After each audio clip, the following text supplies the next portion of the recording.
The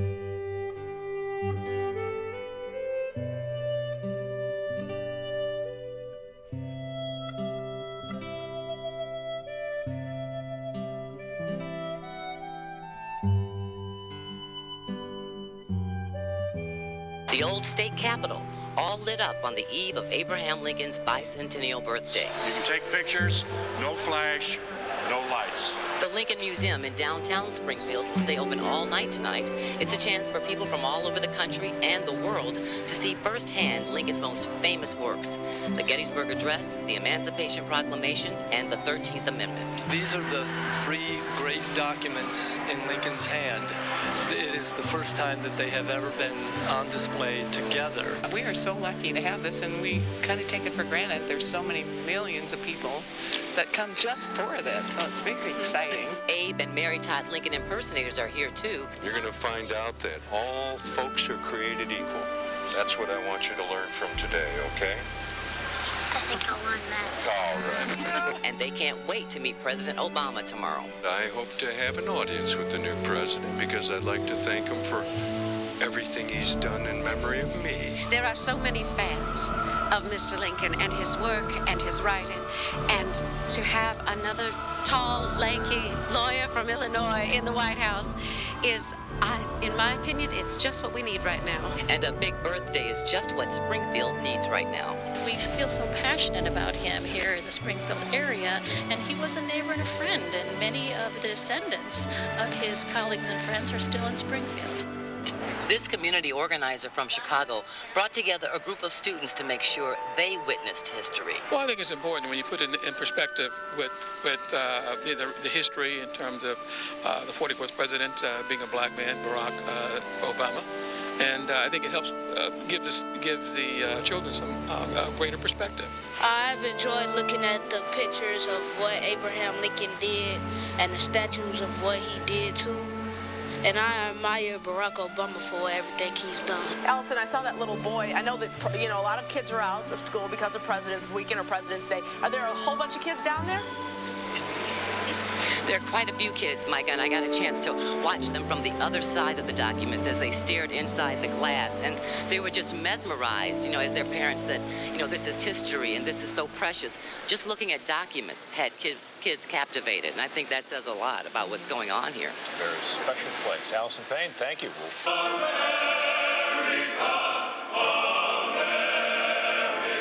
Springfield is a Lincoln Love Fest tonight, especially for those who share the same birthday. How do you feel about sharing a birthday with Lincoln? I think it's really cool. I love Abraham Lincoln. He's inspired so many people.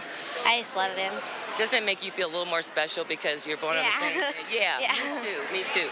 So happy birthday to us. Joined by the president himself. President Lincoln, thank you. How are you enjoying so far the festivities? Well, I'm having the most wonderful birthday of my life. It seems like the 200th to me. Well, we're glad to hear that, and I'm so glad that I could be here to celebrate with you. Well, Allison, I know it's your birthday too tomorrow, so I think I'd like to give you a little gift, something you might be able to remember me by. I would love it. I would love to do this for you. Well, thank you. Thank you so much. I wouldn't dare do it without your permission. Well, you have my permission, young lady. Okay. I'll tell you that. We'll see you around later. All right. Thank you, Mr. Lincoln. And now back to you guys in the studio. Mark, Micah. All right, your birthday, kids. Thank you very much. Nice hat. Have fun tomorrow. All men are created equal. Now we are engaged in a great civil war, testing whether that nation or any nation. There you go, a thoughtful reading of the Gettysburg Address, followed by some songs, poetry, a short play. For more coverage of Lincoln's 200th birthday, check our special webpage, WGNTV.com/Lincoln. And a birthday celebration for the 200th anniversary of President Lincoln's birthday, this one in a first grade classroom in West Suburban Berwyn. The children in Mrs. Polis's class at Prairie Oak School dressed in the period of the early 1800s. Some of the students wore the signature Lincoln beard and top hat. How cute. Now they learned how quilts were made and put together a log cabin in honor of our nation's hero. Oh, a hands-on history lesson there, and looking good doing it too. Here's another birthday party for Honest Abe. This one at the Chicago History Museum. Cake for those attending the Lincoln Treasures exhibit. Nice, the exhibit on the near north side featuring some of the objects Lincoln used, including that one, the bed in which he died. A somber ceremony at Lincoln's tomb in Springfield. New Governor Pat Quinn helping lay a wreath inside the huge memorial there. Thousands of visitors today who've made the pilgrimage to visit Lincoln's tomb. You're looking at a live picture from Springfield, Illinois. This is a statewide tribute happening at the noon hour, ringing bells to mark the bicentennial of Abraham Lincoln, the nation's 16th president, who many say was the greatest leader in U.S. history.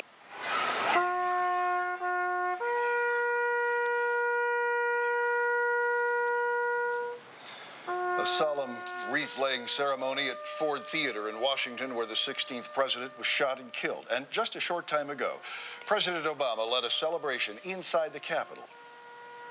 I feel a special gratitude to this singular figure who, in so many ways, made my own story possible, and in so many ways made America's story possible. It is fitting that we are holding this celebration here at the Capitol, for the life of this building is bound ever so closely to the times of this immortal president, built by artisans and craftsmen, but also immigrants and slaves. The president focused on unity, telling the crowd Lincoln never forgot that America was one nation, one people, sharing a bond as Americans that could bend but not break. So help me God. Congratulations. 60 people from 31 countries became American citizens at this ceremony. It took place in this richly historic room at the old state capitol, a room Abraham Lincoln knew well. Abraham Sion?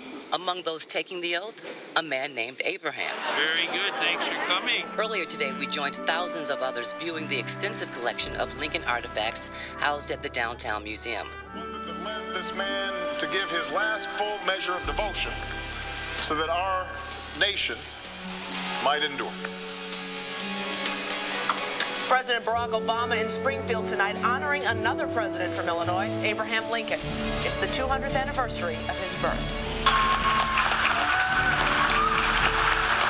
A warm welcome for Barack Obama on his first trip home to Illinois, and the president was on message. Although we are responsible for our own fates, in the end, there are certain things we cannot do on our own. There's certain things we can only do together. There's certain things only a union can do. Despite the celebratory tone of the bicentennial celebration, the president reminded the audience of the challenges ahead. That it is precisely when we are in the deepest valley, when the climb is steepest, that Americans relearn how to take the mountaintop together as one nation.